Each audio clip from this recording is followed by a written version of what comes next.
사도신경 고백합니다. 나는 전능하신 아버지 하나님, 천지의 창조주를 믿습니다. 나는 그의 유일하신 아들 우리 주 예수 그리스도를 믿습니다. 그는 성령으로 잉태되어 동정녀 마리아에게서 나시고 본디오 빌라도에게 고난을 받아 십자가에 못 박혀 죽으시고 장사된 지 사흘 만에 죽은 자 가운데서 다시 살아나셨으며 하늘에 오르시어 전능하신 아버지 하나님 우편에 앉아 계시다가 거기로부터 살아있는 자와 죽은 자를 심판하러 오십니다. 나는 성령을 믿으며 거룩한 공교회와 성도의 교제와 죄를 용서받는 것과 몸의 부활과 영생을 믿습니다. 아멘. 찬송가 236장입니다. 찬송가 236장 찬양하겠습니다.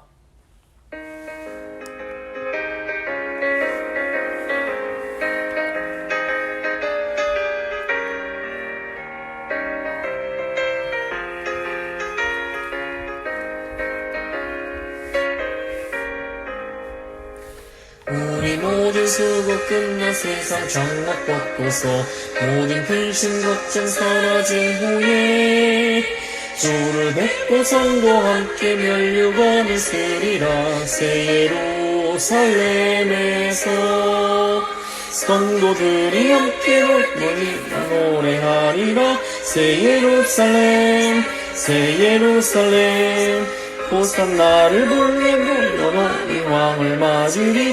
새 예루살렘에서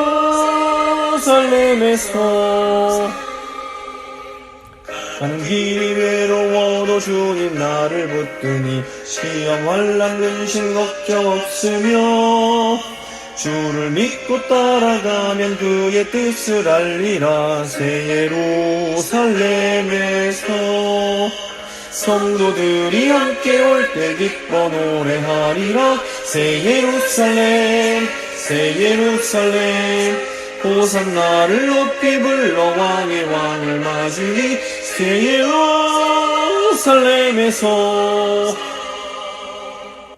내가 세상 작별하고 모든 눈물 거둔 후 주의 영광 찬란하게 비출 때 나를 구속하신 주를 기쁨으로 배우리. 새 예루살렘에서 성도들이 함께 올 때 기뻐 노래하리라. 새 예루살렘 새 예루살렘 호산나를 불러 왕의 왕을 맞으니. 새 예루살렘에서 아름다운 그곳에서 구속받은 성도와 사랑하는 주님 만나 배울 때 주의 영광 노래하며 영원토록 살리라. 새 예루살렘에서 성도들이 함께 올 때 기뻐 노래하리라. 새 예루살렘 새 예루살렘 호산나를 높이 불러 왕의 왕을 맞으리. 새 예루살렘에서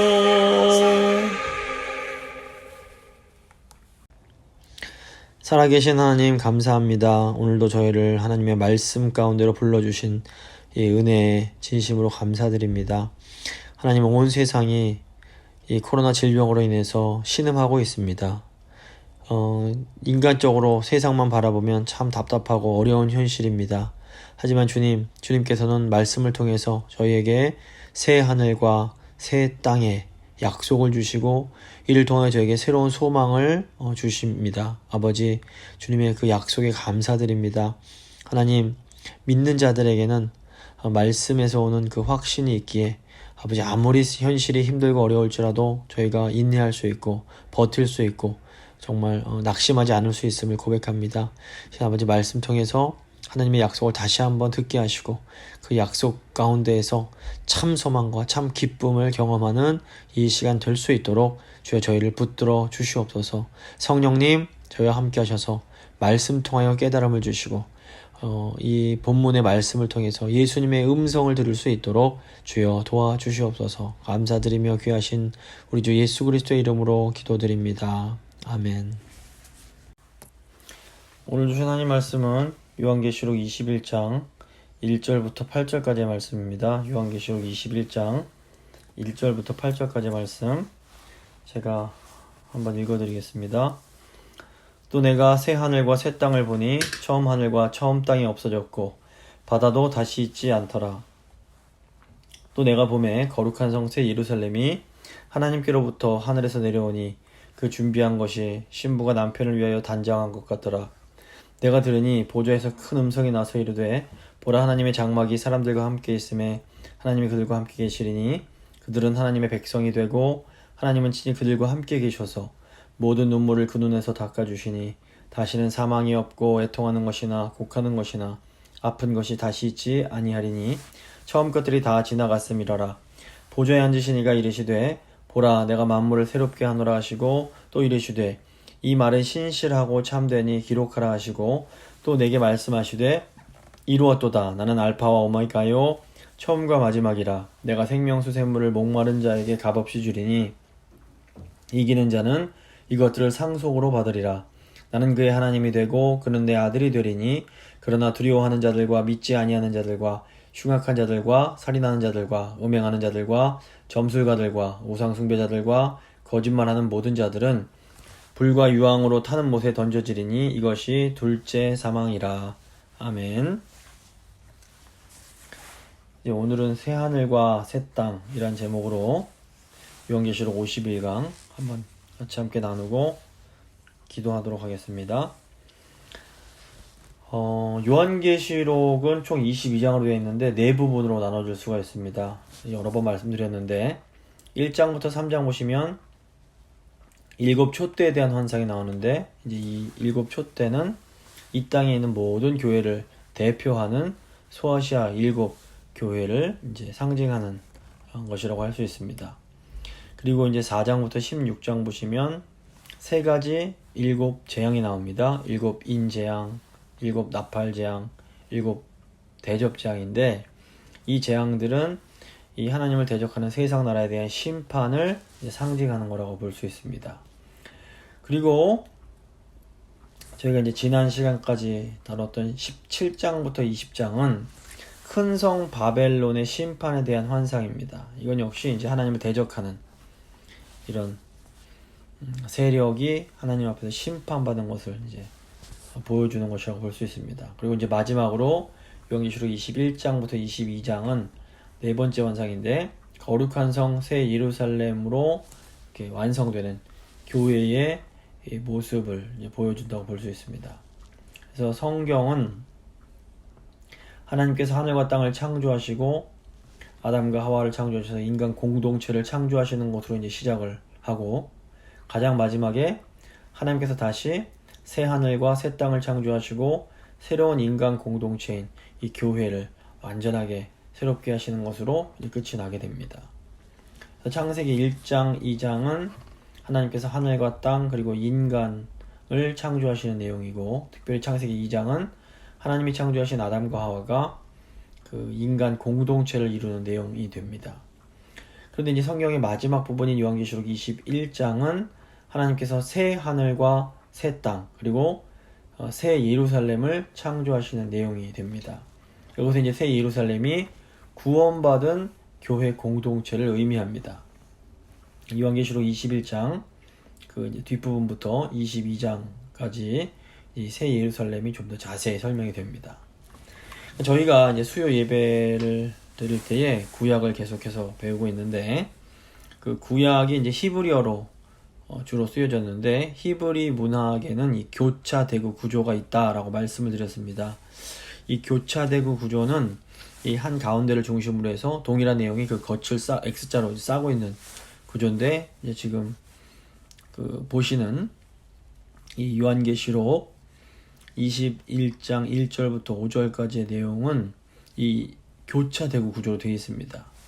이 구조를 잘 보시면 맨 위쪽에 이 A 부분, 새하늘과 새 땅 1절에 나오는 이 부분은 맨 아래쪽에 있는 5절에 만물을 새롭게 하시는 내용과 서로 이제 의미가 통하는 동일한 내용이라고 볼 수 있고 이 B 부분 1절 중간에 있는 처음 하늘과 처음 땅이 없어진다는 내용은 그 4절에 있는 처음 것들이 다 지나갔다라는 내용과 연결이 되고 또 1절 마지막 부분에 있는 바다도 다시 있지 않다라는 내용은 4절에 나오는 다시 사망도 없고 애통도 없고 곡하는 것도 없고 아픈 것이 없는 그런 이제 내용과 이제 연결이 된다고 볼 수 있습니다. 그리고 가장 중심에 이제 2절과 3절에 그 거룩한 성새 예루살렘의 모습이 나오게 됩니다. 근데 이제 이 구조가 오늘 본문의 내용을 이해하는 데 있어서 굉장히 큰 도움이 됩니다. 앞으로 계속 이 구조를 화면에 띄워드릴 테니까 보시면서 말씀을 들으시면 되겠습니다. 먼저 그 새하늘과 새 땅에 대한 내용이 나옵니다. 1절과 이제 4, 5절이 연결이 됩니다. 먼저 1절 보시면 또 내가 새 하늘과 새 땅을 보니 처음 하늘과 처음 땅이 없어졌고 바다도 다시 있지 않더라. 사도 요한이 그리스도의 원수들이 멸망당하는 모습을 본 후에 마침내 어린 양과 어린 양의 신부의 그 영원한 처소인 새 하늘과 새 땅을 보게 됩니다. 이제 이 1절 계속 보면 처음 하늘과 처음 땅이 없어졌고 라는 내용이 나오는데, 이걸 보면 하나님께서 태초에 창조하신 하늘과 땅이 완전히 사라져버리고 새 하늘과 새 땅이 나타나는 것처럼 볼 수 있습니다. 그런데 제가 좀 전에 말씀드린 이 교차대구 구조를 보면 이 1절 앞부분과 5절이 서로 연결이 됩니다. 5절 보시면 보좌에 앉으신 이가 이르시되 보라 내가 만물을 새롭게 하노라 이렇게 말씀합니다.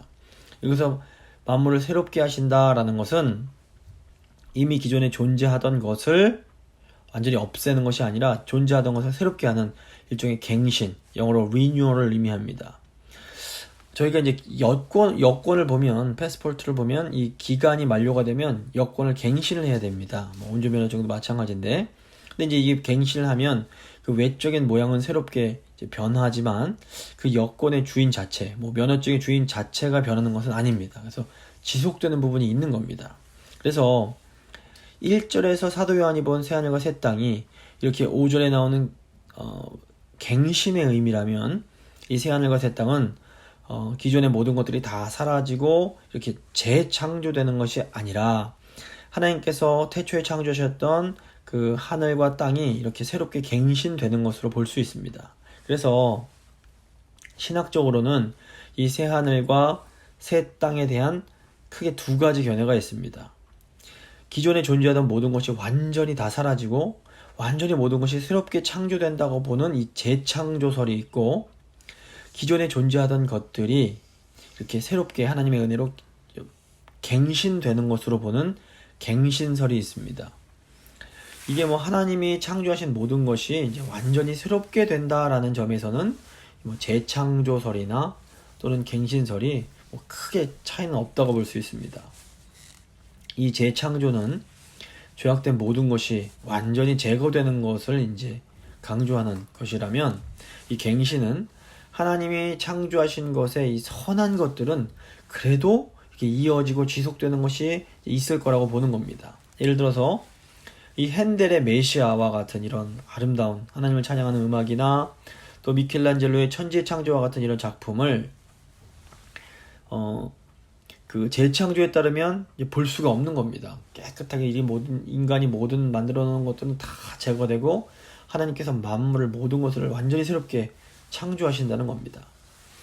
하지만 이제 갱신설에 의하면 인간이 이렇게 만들어낸 것 중에서도 죄악된 부분은 제거가 되지만 하나님을 온전히 예배한 그런 아름다운 것들, 선한 것들은 새하늘과 새 땅에도 이렇게 이어지게 된다라고 이제 볼 수 있습니다. 근데 이제 새하늘과 새 땅에 이제 사용된 단어도 보면 이 재창조보다는 갱신을 더 암시하는 것처럼 보입니다. 이 헬라어에 새롭다라는 뜻을 가진 단어가 두 개가 있습니다. 하나는 네오스란 단어고 또 하나는 카이노스란 단어입니다. 이 네오스란 단어는 시간이나 기원이 완전히 새롭다는 것을 의미합니다. 반면 이 카이노스란 단어는 어떤 특징이나 본질에 있어서 질적으로 새로워지는 것을 뜻합니다. 근데 이제 오늘 말씀에 나오는 새하늘과 새 땅에 사용된 단어는 네오스가 아니라 카이노스입니다.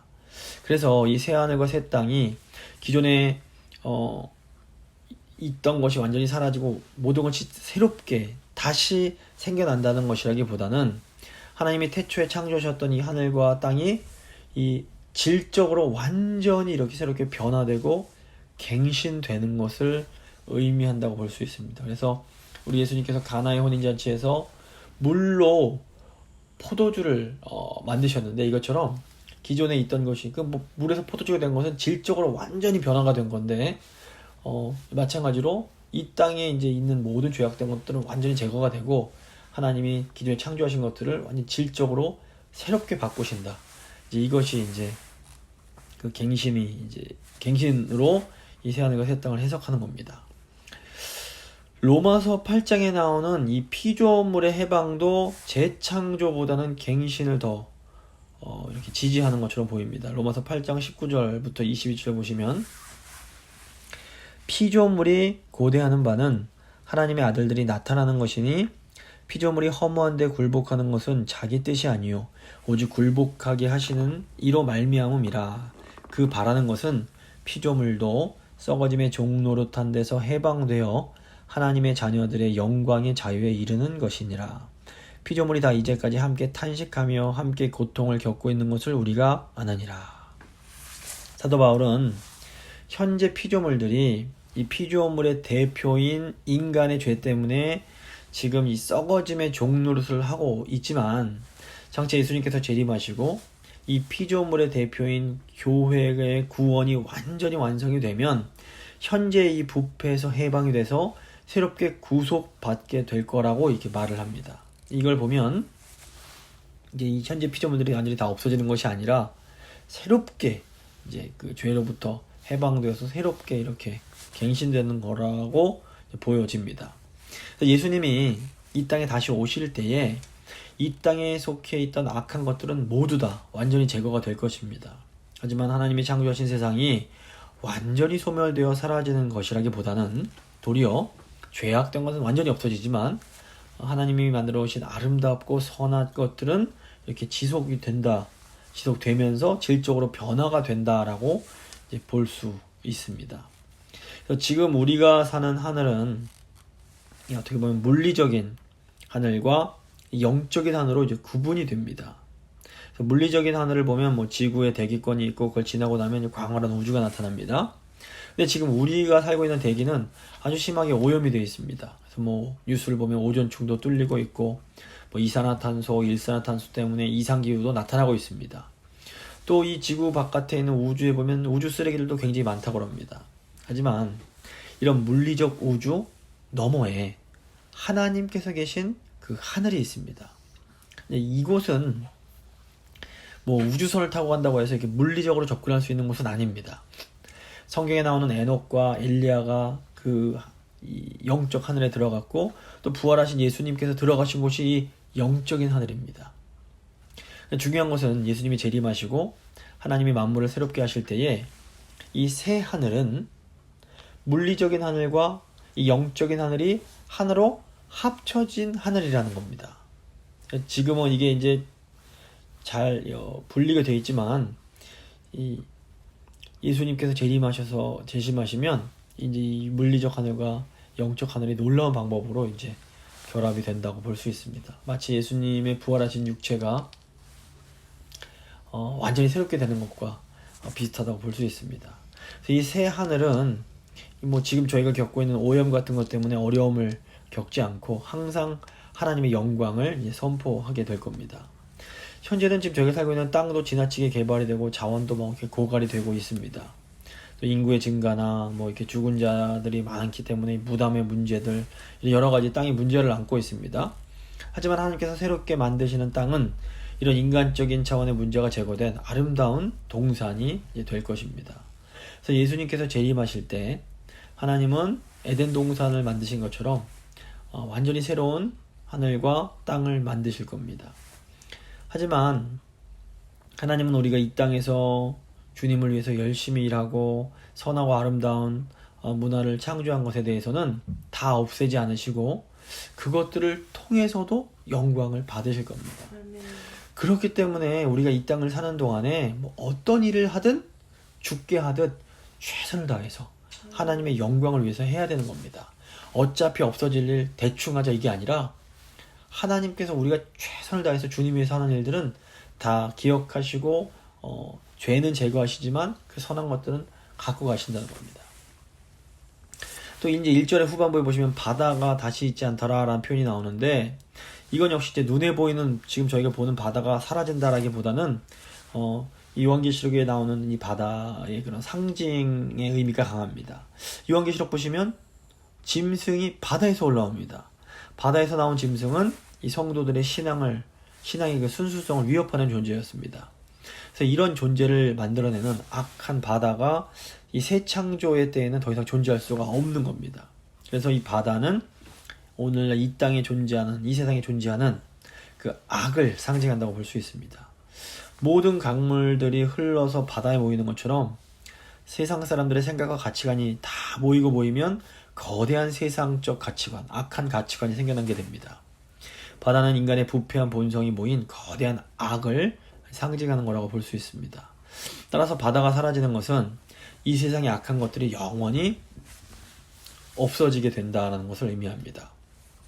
예수님이 오시면 이 세상의 부자들, 정치 권력을 둘러싼 암투들, 권력을 이용해서 약자를 구박하고 이용하는 일들 같은 이런 모든 악한 행위들이 영원히 이제 사라지게 되는 겁니다.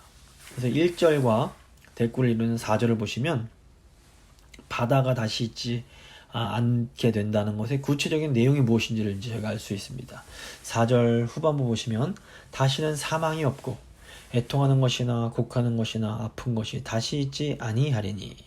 그러니까 이 세상의 성도들은 이 바다로 상징되는 세상의 악 때문에 많은 눈물을 흘리고 많은 아픔을 간직한 채 살아가야 합니다.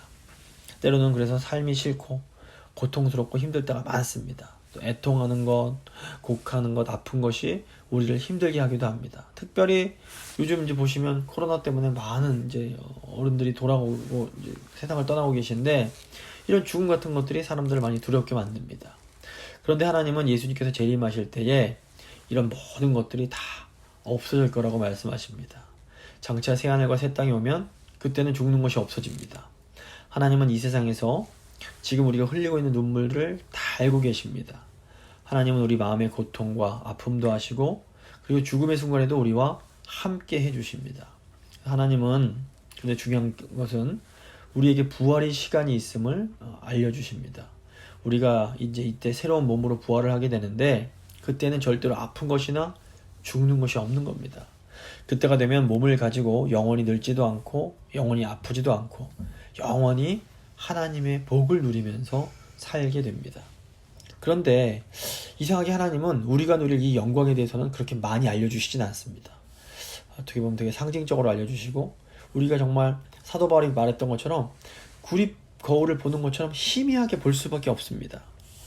근데 반면 하나님께서는 우리가 이 땅에 있을 동안에 고난이 있을 건데 이 고난 가운데 믿음으로 이겨야 된다는 것에 대해서는 아주 많이 말씀을 해주십니다. 이것은 마치 뭐와 같냐면 저희가 이제 잠시 후면 이제 성탄절이 다가오는데 성탄절에 아이들 위해서 좋은 선물을 준비해 놨는데 구체적으로 못 알아고 가르쳐주지 않는 겁니다. 그럼 아이들이 더 그것을 기대하면서 살 수가 있습니다. 마찬가지로 하나님께서 말씀 통해서 장차 성도들에게 아주 좋은 것을 준비해 주셨다는 걸 분명히 알려주십니다. 근데 그게 구체적으로 뭔지에 대해서는 안 알려주시는 겁니다. 그래서 더욱 성도들이 그때를 기대하면서 소망하면서 살 수 있게 하시는 겁니다. 대신 하나님께서는 지금 우리가 겪고 있는 어려움들에 대해서 내가 알고 있다라는 것을 많이 말씀해 주십니다. 그리고 또 이제 때로 우리 삶이 고난이 정말 절정에 달하면 하나님께서 놀라운 은혜로 하나님의 영광을 성도들에게 부어주십니다. 그래서 극심한 고통 가운데 있는 성도일수록 하나님의 큰 영광을 경험하게 될 때가 많습니다. 그래서 이 영광 때문에 그 극심한 고난을 이겨낼 수 있게 되는 겁니다. 저희가 이 재건교회 어른들 예전에 그런 그 일제시대 때 그 신사참배 반대하시다가 뭐 투옥당하시고 고문당하시는 그런 간증들을 들어보면 그 고난이 극심할 때에 하나님이 놀라운 영적 체험들을 하게 하십니다. 그런 영적 체험들을 통해서 그 어려움을 이기게 하시는 겁니다. 이게 교회사를 봐도 교회의 핍박이 아주 심할 때 이런 아주 영적인 환상들을 성도들이 많이 봅니다. 그런 것들을 통해서 그 어려움들을 이길 수 있게 이제 해주시는 겁니다. 그래서 저희 인간적으로 생각하면 이런 고난이 없는 것이 되게 좀 좋지만 또 어떻게 보면 이 고난이 있을 때 성도들은 교회는 하나님의 더 큰 영광을 경험하는 것도 분명한 사실입니다. 이제 2절 3절 보시면 새 예루살렘의 모습이 나옵니다. 새 하늘과 새 땅을 본 사도 요한이 이제 하늘에서 내려오는 영광스러운 새 예루살렘의 모습을 보게 됩니다. 2절입니다. 또 내가 보매 거룩한 성 새 예루살렘이 하나님께로부터 하늘에서 내려오니 그 준비한 것이 신부가 남편을 위하여 단장한 것 같더라. 거룩한 성 새 예루살렘은 마지막에 영광스럽게 완성될 그 교회를 상징합니다. 새 예루살렘은 이 세상의 죄에 오염되지 않고 끝까지 믿음을 지킨 구원받은 성도들을 상징합니다. 근데 이 새 예루살렘이 하늘에서부터 하나님께로부터 이제 내려오게 되는데, 이것은 이렇게 아름다운 성도들이 만들어지는 것이 이 세상의 힘이나 지식으로 되는 것이 아님을 의미합니다. 이 세상에서 이 교회가 아름답게 만들어집니다. 하지만 모든 것은 하늘에서 공급이 되는 겁니다. 그래서 하늘에서 주어지지 않은 것은 없습니다. 우리의 성품이나 우리 어떤 영적인 능력이나 모든 은사들은 다 하늘에서 하나님이 내려주신 겁니다. 이제 이 하늘이 물질적 하늘이 아니라 영적인 하늘, 하나님이 계신 그곳에서 우리에게 주어지는 겁니다. 보이지 않지만 분명히 존재하는 그곳입니다. 성도들은 신부가 남편을 위해서 단장한 것 같은 그런 모습을 갖고 있는데, 이것은 이 하나님 보실 때 새 예루살렘이 최고로 아름답다는 의미입니다. 성도들의 의로운 삶, 하나님의 예수 그리스도를 위하여 그 순수함을 지킨 그 순결함이 하나님 보시기에 최고로 거룩하고 아름답게 보이는 겁니다. 근데 이제 참 놀라운 것은 성도들을 이렇게 아름답게 만드는 것은 바로 고난과 더불어 성령의 능력입니다. 성령님께서 우리 안에 있는 악한 행실이나 못된 성격이 고쳐질 때까지 무섭게 고난을 통해서 연단을 시키십니다. 그런데 이 과정을 통해서 우리 교회인 우리가 주님 보시기에 아주 눈부시게 아름다운 그리스도의 신부가 되어가는 겁니다. 그런데 다윗의 고백처럼 고난이 우리에게 유익할 수 있는 겁니다. 그리스도의 이 아름다운 단장의 핵심은 외적인 것을 꾸미는 것이 아니라 속 사람을 아름답게 만드는 겁니다. 베드로전서 3장 3절 4절 보시면 너희의 단장은 머리를 꾸미고 금을 차고 아름다운 옷을 입는 외모로 하지 말고 오직 마음에 숨은 사람을 온유하고 안정한 심령에 썩지 아니할 것으로 하라. 이는 하나님 앞에 값진 것이니라. 이렇게 말씀합니다. 그래서 성도가 모든 혈기를 버리고 온유하고 겸손한 마음을 가지는 것이 하나님 보실 때는 최고의 단장인 겁니다. 그래서 하나님 앞에서 겸손한 것이 가장 중요합니다. 3절 보시면 내가 들으니 보좌에서 큰 음성이 나서 이르되 보라 하나님의 장막이 사람들과 함께 있음에 하나님이 그들과 함께 계시리니 그들은 하나님의 백성이 되고 하나님은 친히 그들과 함께 계셔서. 이제 구약을 보시면 이제 출애굽을 한 후에 하나님께서 이스라엘과 언약을 맺으시고 이 성막, 이 장막을 짓게 하시고 그들과 함께 거하십니다. 그래서 하나님의 장막은 하나님의 은혜와 임재를 상징합니다. 그래서 하나님은 부부가 결혼을 하는 것처럼 아름답게 단장한 신부인 새 예루살렘과 함께 해주십니다.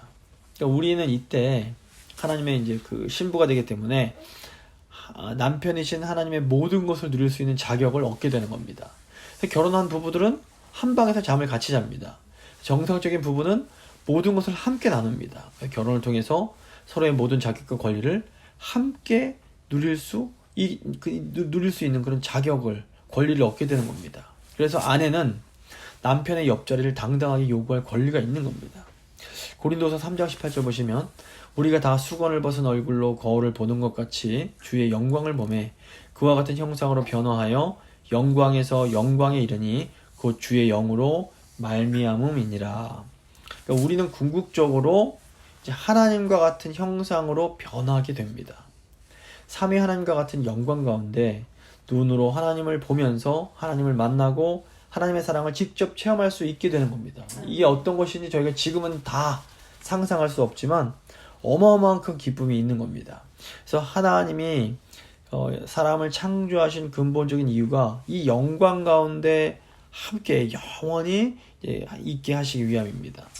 이 영광을 사모하는 성도들은 이 땅에서 죄를 이기고 고난을 이기고 하나님을 찬양하며 하나님께 온전히 영광을 돌리면서 살 수 있는 겁니다. 그래서 상황을 이기고 믿음으로 나아갈 때 우리의 모습이 태양보다 더 밝게 빛나도록 우리 하나님께서 우리를 만들어 주시는 겁니다. 이제 마지막으로 5절에서 8절 보시면 만물의 갱신의 내용이 나옵니다. 이제 이 인류의 역사가 맞춰지는 그 순간에 하나님께서 놀라운 선언을 하십니다. 5절입니다. 보좌에 앉으시니가 이르시되 보라 내가 만물을 새롭게 하노라 하시고 또 이르시되 이 말은 신실하고 참되니 기록하라 하시고 세상의 처음에 태초에 하나님이 천지를 창조하시니라 라는 선언이 있었습니다. 그리고 이제 인류의 마지막 순간에 하나님은 내가 만물을 새롭게 하노라 이렇게 선언을 하십니다. 이제 이 한마디 말씀으로 세상의 역사가 끝이 나고 새로운 장면이 펼쳐지게 됩니다. 이 세상은 어떤 하나님께서 창조하신 이 시간이란 한계 안에 있을 수밖에 없습니다. 그래서 인생이 변하고 만물이 변화되는 것은 다 이 시간 안에 있기 때문에 그런 겁니다. 그런데 이 새로운 세계에는 우리가 지금 경험하고 있는 시간을 초월하는 그런 세계라고 볼 수 있습니다. 그래서 사람이 움직이고 느끼지만 아마 그곳에는 늙는 것이 없을 테고 부패하는 것이 없고 모든 것이 이렇게 변하지 않을 겁니다. 그래서 저희가 어떤 것인지 완벽하게 알 수 없지만 분명히 그곳은 지금 우리가 살고 있는 것과는 완전히 다른 곳입니다. 어떤 의미에서 온 피조세계가 새롭게 창조가 된다고 볼 수 있습니다. 그래서 많은 피조물들이 그곳에도 있겠지만 우리가 보는 것과 완전히 이제 달라진 모습을 갖게 되는 겁니다. 그리고 어떤 갈등이나 모순이 없고 하나하나의 하나님의 창조의 능력이 아주 극대화돼서 나타나게 되는 겁니다. 그래서 이 세계는 지금 우리가 상상할 수 없는 엄청나게 아름다운 세계입니다. 하늘이 살아있고 우리 몸도 태양처럼 아주 빛나는 그런 영광스러운 몸이 될 것입니다. 6절 보시면 또 내게 말씀하시되 이루었도다 나는 알파와 오메가요 처음과 마지막이라 내가 생명수 샘물을 목마른 자에게 값없이 주리니. 하나님은 자신을 알파와 오메가라고 소개하십니다. 이 알파 오메가는 헬라어의 처음 글자와 마지막 글자입니다. 영어 A에서 G와 같습니다. 그래서 모든 글자가 이 알파와 오메가 안에 들어 있습니다. 우리는 모든 것을 시작하신 하나님과 모든 것을 끝내시는 하나님이 똑같은 분이심을 기억해야 합니다. 그래서 모든 것의 시작을 거슬러 올라가다 보면 결국 창조주 하나님 한 분이 계십니다. 이 하나님으로부터 인간이 시작되었고 다른 모든 피조물이 시작되었고 눈에 보이는 모든 만물이 시작이 됩니다. 우리가 지금 존재하고 있는 것은 하나님 때문입니다. 내가 우연으로 생긴 것이 아니라 하나님이 나를 존재하게 하셨기에 지금 내가 있을 수 있는 겁니다. 그리고 저 이제 끝이 맨 마지막 모든 것의 마지막에도 하나님이 계십니다. 모든 역사는 하나님께서 마치시는 겁니다. 그러니까 하나님 외에는 인간의 역사를 이렇게 끝마칠 수 있는 분이 없는 겁니다. 그래서 어떤 재앙이나 뭐 참화가 있다고 하더라도 이 인간의 역사를 마치시는 분은 하나님이신 겁니다. 그러니까 하나님이 아니시면 인류의 역사의 종말은 오지 않습니다. 예수 그리스도께서 구름 타고 다시 오심으로 이 역사가 끝나게 되는 겁니다. 그래서 하나님께서 보시면 다 이루었다 이렇게 말씀하시는데 이것은 하나님이 인간의 모든 역사를 시작하시고 마치실 뿐 아니라 그 모든 과정이 하나님의 뜻대로 이루어졌고 하나님의 뜻은 하나도 남김없이 다 성취되었다라고 이렇게 선언하시는 겁니다. 하나님의 목적은 그래서 하나님 뜻대로 살아가는 하나님의 사람들, 하나님의 백성을 만들어내는 겁니다. 그냥 무서워서 막 두려움 때문에 하는 것이 아니라 기쁘게 자원하는 마음으로 하나님 뜻의 자기를 순종하는 이 한 사람 한 사람을 만들어내는 것이 하나님의 궁극적인 목적이라고 할 수 있습니다. 이런 믿음을 가진 사람들을 다 이렇게 구원하신 후에 하나님께서 다 이루었다 이렇게 선포를 하시는 겁니다. 또 내가 생명수 샘물로 목마른 자에게 값없이 주리니 이렇게 말씀하시는데 이사야 55장이라든가 요한복음 7장 보면 목마른 자는 누구든지 이제 하나님 앞으로 나오라 이렇게 말씀을 하십니다. 사람들이 영적으로 갈급해하는 것은 이 죄 때문에 그렇습니다. 이 죄 때문에 하나님 앞에서 목이 마른 겁니다. 자신의 죄를 깨닫고 십자가를 붙드는 사람에게 하나님은 생명수 샘물을 값없이 주심으로 영원히 살게 하십니다. 7절과 8절입니다. 이기는 자는 이것들을 상속으로 받으리라. 나는 그의 하나님이 되고 그는 내 아들이 되리라. 그러나 두려워하는 자들과 믿지 아니하는 자들과 흉악한 자들과 살인자들과 음행하는 자들과 점술가들과 우상 숭배자들과 거짓말하는 모든 자들은 불과 유황으로 타는 못에 던져지리니 이것이 둘째 사망이라.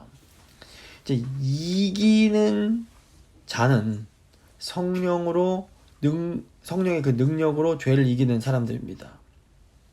그래서 하나님은 이기는 자들은 이것들을 상속으로 받으리라 이렇게 말씀을 하십니다. 그래서 예수님을 믿는다라는 것은 하나님의 자녀가 되는 것이고 하나님의 상속자가 되는 겁니다. 믿음의 사람은 이 땅에 있을 때 성령의 능력으로 자신 안에 있는 죄성을 이기고 하나님 뜻에 순종하는 삶을 살아가게 됩니다. 이 사람들이 바로 이기는 자들입니다.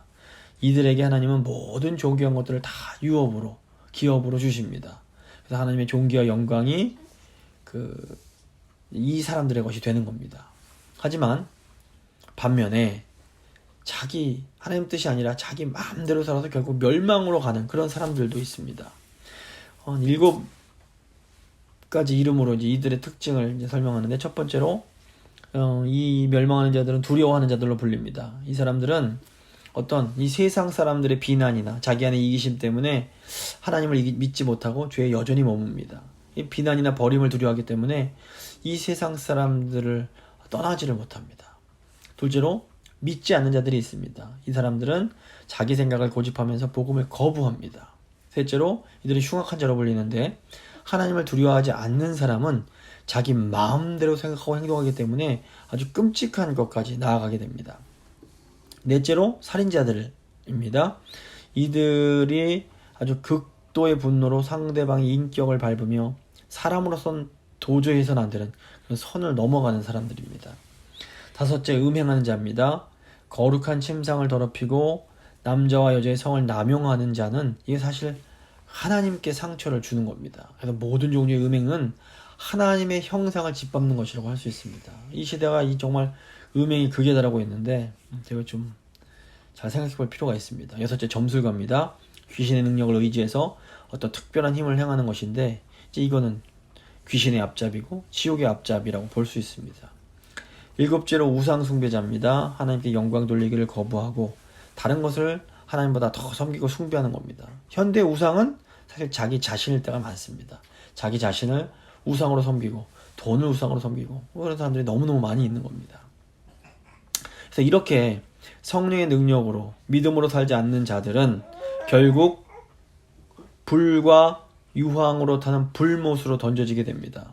제가 지난 시간에 이 불과 유황이 실제로 이제 그런 불못이 아니라 가장 고통스러운 곳을 상징적으로 표현한 거라고 말씀드렸습니다. 실제로 불과 유황이 있는 곳은 아닐지라도 그것보다 훨씬 더 고통스러운 그런 장소인 것은 분명합니다. 이것이 불신자들이 가게 될 둘째 사망입니다. 맞게 되는 둘째 사망입니다. 첫 번째 사망은 이 땅에서 죽음을 맞는 것이고, 예수님 믿지 않고 이 땅에서 죽은 사람들은 결국에는 이 끔찍한 둘째 사망으로 이제 가게 되는 겁니다. 그래서 인간의 그 역사의 의미에 대한 많은 이론들이 있고 많은 책들이 있습니다. 근데 성경적으로 보면 하나님께서 하나님을 알고 하나님의 아름다움에 자신의 모든 마음과 뜻을 들여서 하나님 뜻대로 사는 이들을 이렇게 구원하시려고 주시는 시간, 이것이 바로 역사라고 할 수 있습니다. 우리가 이제 이 역사 가운데 살아갈 때에 그 하나님께서 주신 이 기회들을 잘 붙잡고 믿음으로 하나님 앞으로 나아가야 됩니다. 이 땅을 살면서 가장 중요한 것이 하나님을 알고 하나님을 즐거워하며 하나님을 영화롭게 하는 겁니다. 이 삶이 인간의 역사에서 가장 중요한 삶인 겁니다. 말씀 마무리 짓겠습니다. 요한계시록 이제 21장 22장은 영원전부터 계획하셨던 하나님의 계획이 완성되는 모습을 보여줍니다. 인류의 역사가 끝날 때에 하나님께서는 새하늘과 새 땅, 그리고 거룩한 성 새 예루살렘을 창조하십니다. 하나님은 만물을 새롭게 하시고 새하늘과 새 땅을 만드사 그곳에서 구원받은 성도들인 새 예루살렘과 함께 사시겠다, 이렇게 약속을 해주십니다. 그곳에는 더 이상 아픔도 없고 눈물도 없고 슬픔도 없고 죽음도 없는 겁니다. 이것이 예수님을 믿는 우리에게 주어진 약속입니다. 이 약속이 있기 때문에 성도들은 이 땅에서 현실이 좀 힘들고 어려워도 당당할 수 있고 견딜 수 있고 인내할 수 있는 겁니다.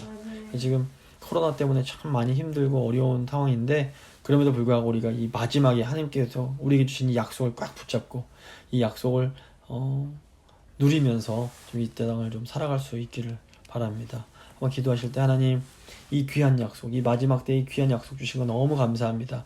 이 영광 바라보면서 저희가 좌절하지 말고 실망하지 말고 슬퍼하지 않고 이 땅을 살아갈 수 있도록 주님 도와주십시오. 한번 간절한 마음으로 같이 기도하겠습니다.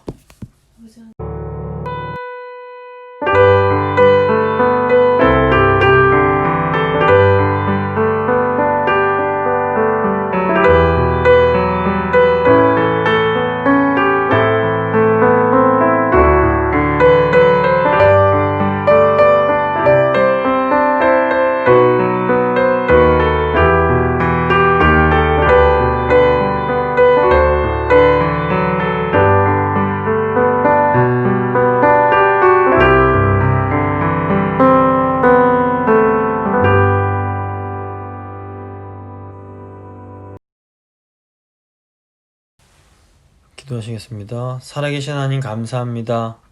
저에게 참 영광스러운 약속이 있고 소망이 있음을 감사드립니다.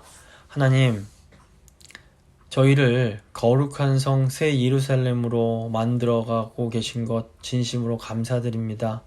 하나님, 저희에게는 지금 저희가 보는 하늘과 땅의 전부가 아니고 장차 주님께서 만물을 새롭게 하실 때 우리가 바라보게 될 새 하늘과 새 땅이 있음을 저희가 기억합니다. 주님, 이것이 저에게 얼마나 큰 힘이요 얼마나 큰 기쁨이요 소망인지 모릅니다. 주님, 비록 저희가 지금 다 알 수 없지만 하나님이 얼마나 저희를 사랑하시는지 저희가 알고 믿고 있고 또 하나님의 약속이 참으로 신실하고 분명하다는 것을 알기에 저에게 있을 이 새하늘과 새 땅을 소망할 수 있습니다. 주님, 저희가 다른 것이 아니라 이 새하늘과 새 땅, 하나님께서 저에게 주실 그 약속을 굳게 붙잡고 나아갈 수 있도록 주여 함께하여 주시옵소서. 아멘. 세상은 원래 험하고 어렵지만 주님, 이것 때문에 저희가 흔들리지 않게 하시고 저희를 사랑하시고 저희를 아름답고 거룩한 신부 삼기 원하시는 우리 예수 그리스도 바라보면서 끝까지 기쁨으로 즐거움으로 나아갈 수 있도록 주여 함께하여 주시옵소서. 아멘. 성탄절이 다가오고 있는데 주님, 특별히 저희 어른들 눈동자처럼 지키셔서 이 코로나 가운데 안전하게 지켜주시고 아버지 속히 이 모든 코로나가 지나가서 제 성도님들이 기쁜 얼굴로 다시 만날 날이 속히 올 수 있도록 주여 함께하여 주시옵소서. 아멘. 주님 은혜 감사드리며 귀하신 우리 주 예수 그리스도의 이름으로 기도드립니다. 아멘. 아멘. 찬송가 243장입니다. 찬송가 243장 찬양하겠습니다.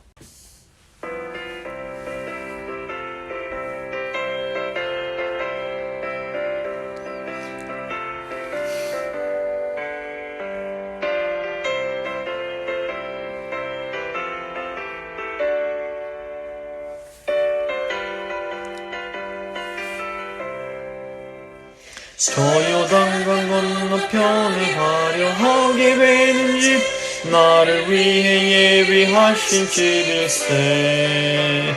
강가에는 생명나무 꽃이 만발하였네. 주의 얼굴 그곳에서 배우리. 주의 얼굴 배우리. 주의 얼굴 배우리. 슬픔 하나도 없고 금빛 찬란한 데서 구속하신 주의 얼굴 배우리. 주가 내게 부탁하신 모든 역사 마친 후 예비하신 그곳에서 쉬겠네. 성도들이 주의 영광 할렐루야 부를 때 나의 음성 그 노래에 합하리. 주의 얼굴 배우리. 주의 얼굴 배우리 슬픔 하나도 없고 금빛 찬란한 데서 구속하신 주의 얼굴 배우리 먼저 떠나 그곳에 간 사랑하는 친구들 나를 기다리고 있으리로다 세상 길을 다 간 후에 나도 거기 올라가 그 집에서 우리 함께 살겠네 주의 얼굴 배우리 주의 얼굴 배우리 슬픔 하나도 없고 금빛 찬란한 데서 구속하신 주의 얼굴 배우리 이 세상에 머물 동안 주의 일을 힘쓰며 주의 구원함과 은총 전하고 나의 생명 마치는 날 저 본향에 올라가 주의 얼굴 그곳에서 배우리 주의 얼굴 배우리 주의 얼굴 배우리 슬픔 하나도 없고 금빛 찬란한 데서 구속하신 주의 얼굴 배우리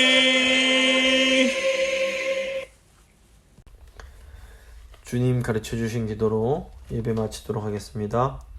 하늘에 계신 우리 아버지, 아버지의 이름을 거룩하게 하시며 아버지의 나라가 오게 하시며 아버지의 뜻이 하늘에서와 같이 땅에서도 이루어지게 하소서. 오늘 우리에게 일용할 양식을 주시고 우리가 우리에게 잘못한 사람을 용서해 준 것 같이 우리 죄를 용서해 주시고 우리를 시험에 빠지지 않게 하시고 악에서 구하소서. 나라와 권능과